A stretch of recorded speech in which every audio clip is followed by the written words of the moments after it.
और चलिए खबरों की शुरुआत करते हैं और बड़ी खबर के साथ उज्जैन से खबर आ रही है जहां मुख्यमंत्री डॉक्टर मोहन यादव ने एक बड़ा ऐलान कर दिया है।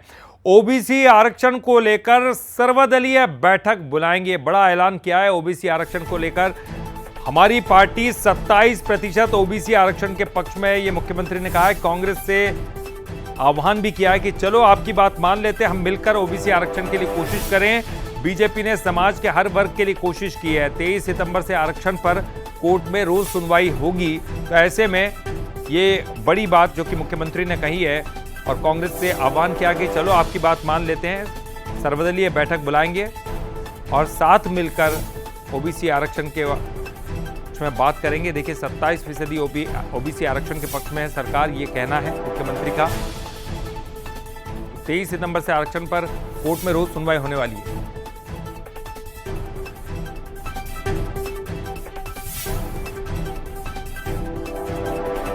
पार्टी की लाइन है कि हाँ, हम 27% आरक्षण देना चाहते हैं और 27% आरक्षण देने के लिए हमने तो दिल खोल के कहा है कि आओ हम अपने इस 27% आरक्षण में, कांग्रेस के लोग कह रहे हम भी देना चाहते हैं, हमने भी दिया, आपने भी दिया।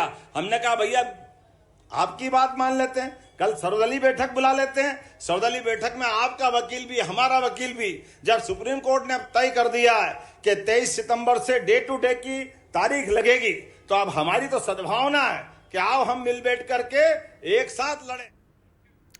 और चलिए इस पर ज्यादा जानकारी के लिए बात करेंगे। हमारे साथ हमारे एग्जीक्यूटिव एडिटर मनोज सैनी जी जुड़ गए हैं। मनोज जी, कांग्रेस भी साथ में है, बीजेपी भी साथ में है, जिस तरह से सरकार का ऐलान है, मुख्यमंत्री का ऐलान है, आइए सर्वदलीय बैठक करते हैं। और अब जब दोनों ही पक्ष राजी हैं तो फिर निश्चित तौर पर 27% आरक्षण तो मिलेगा ही, जिस तरह की बात कही जा रही है।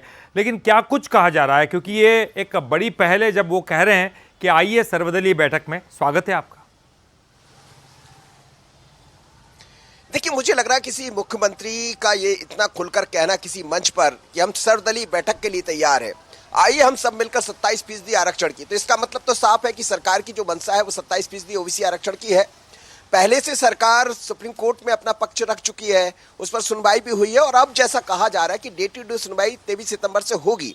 लेकिन ये अपने आप में बहुत बड़ी बात हो जाती है कि मंच से आह्वान कर रहे हैं मुख्यमंत्री कि आइए, यदि आप 27% की बात कर रहे हैं, हम बात कर रहे हैं, आपके हमारे वकील बैठकर बात कर लेते हैं, तो किसी नेता के रूप में, किसी मुख्यमंत्री के रूप में मंच से इतनी बड़ी बात को कह देना, इसका मतलब यही है कि मुख्यमंत्री ये चाहते हैं कि 27% ओबीसी आरक्षण की जो बात कही जा रही है हम उसमें गंभीर है, और यदि विपक्ष गंभीर है तो वो साथ मिलकर दोनों के वकील जाके कहे कि हाँ हम भी तैयार है, आप भी तैयार है, तो फिर सुप्रीम कोर्ट जो भी डे टू डे सुनवाई होगा उसमें निर्णय हो जाएगा। लेकिन उससे आगे भी उन्होंने कहा है कि बात सिर्फ ओबीसी की नहीं है, हम तो हर वर्ग को देना चाहते हैं। एससी के लिए भारतीय जनता पार्टी, मोदी सरकार ने बहुत कुछ किया है, एसटी के लिए किया है, और तो और जनरल के लिए भी, सामान्य वर्ग के लिए भी 10% आरक्षण की बात उन्होंने कही जो पहले ही दे दिया गया था। तो हम सभी वर्गों को साथ लेकर चलने वाले, लेकिन 27% आरक्षण को लेकर ओबीसी वर्ग को बहुत बड़ा बयान है, और सर्वदलीय बैठक बुलाना, सबके साथ मिलकर बात आगे बढ़ाना, ये बहुत अपने आप में महत्वपूर्ण हो जाता है। बिल्कुल, और निश्चित ही मनोज जी,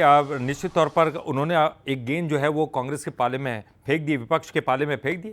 अब देखना होगा कि विपक्ष की तरफ से इस बयान का, जिस तरह की पहल मुख्यमंत्री ने की, उसका क्या जवाब आता है। बहुत बहुत शुक्रिया आपका इस पूरी जानकारी के लिए, बातचीत करने के लिए।